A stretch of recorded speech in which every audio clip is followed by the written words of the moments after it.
Let's talk man of the match. Sure. Who was it for you? You know, let me explain with my man of the match, okay? Because Kovacic was my favorite player on the field. Yeah. He's got that dog in him, huh? He got that dog and he got a little Yeah. tank, too. Yeah. And he's so good, so clean on the ball. Like, it's rare you get that guy who's that physical and also that technical. But I didn't pick him. Why? I went Luka Modric. And maybe my heart's taken over here. Yeah. This is like more career achievements. This is maybe me paying my respects to him of what he's done. He had over 90%. Look at that. 93% passing today. That's probably a bad day at the office for him. It may be a bad day at the office, but he was all over the Yeah. field, gets in and out of play so quickly. Box to box. He's 37 years old, and he's playing in the 7th game of the tournament. You know how crazy that is? Yeah. You know how crazy that is? We've been here for like, what, 35 days, 36 days? This guy's been playing for a good 25 of those, and he's already got 7 games. That is insane to me. To put in perspective how good this man is, we will probably never see another midfielder of those traits with such quality on the ball, such finesse. Anytime you see him, he stands out. Right foot, left foot, in, out, turning, cutting, defending, box to box, a presence, leadership, impact in the final third. He really is a complete player. And it's going to be a long time until we see a player with the ability of a Luka Modric. And to say we were there, that final game. Yeah, that was cool. That was cool.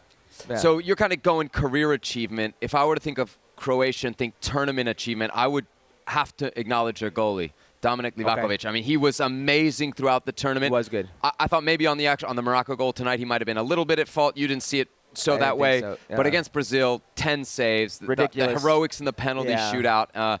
And it's a guy who, you know, with all due respect to the Croatian league, he's not in one of the biggest leagues in Europe. And Zagreb. it's interesting about Croatia is there's a lot of guys on their roster that are not at that elite level. There's 6 guys that Orsic play in scored. Croatia. He's at Zagreb as well. He's a Croatian league player. There's guys in like Russia, Greece, Austria, which drives me to this next question because we kind of talked about it at the stadium.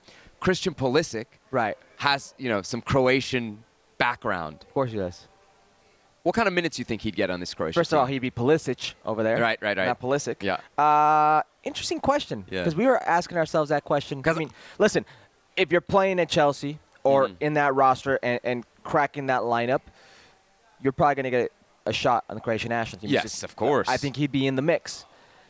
But at the rate that this team plays, with how they all have to be intense on both sides of the ball, I don't know if Christian's a starter.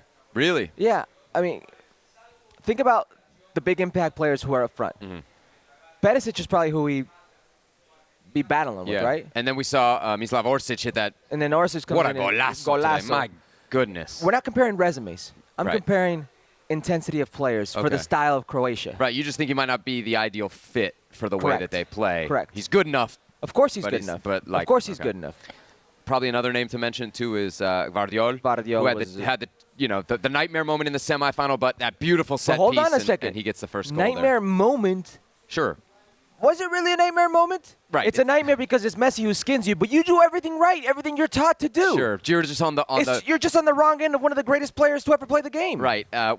We talk about this all the time in our profession. When you go viral, it can either be really, really good or it can be really, really bad. In that case, it was bad for Guardiola, but had an amazing tournament. It was bad for Croatia. I mean, Guardiola is still an amazing player. His goal today, they say 2 headers in the box equals a goal. Yeah. That was such a well-worked play.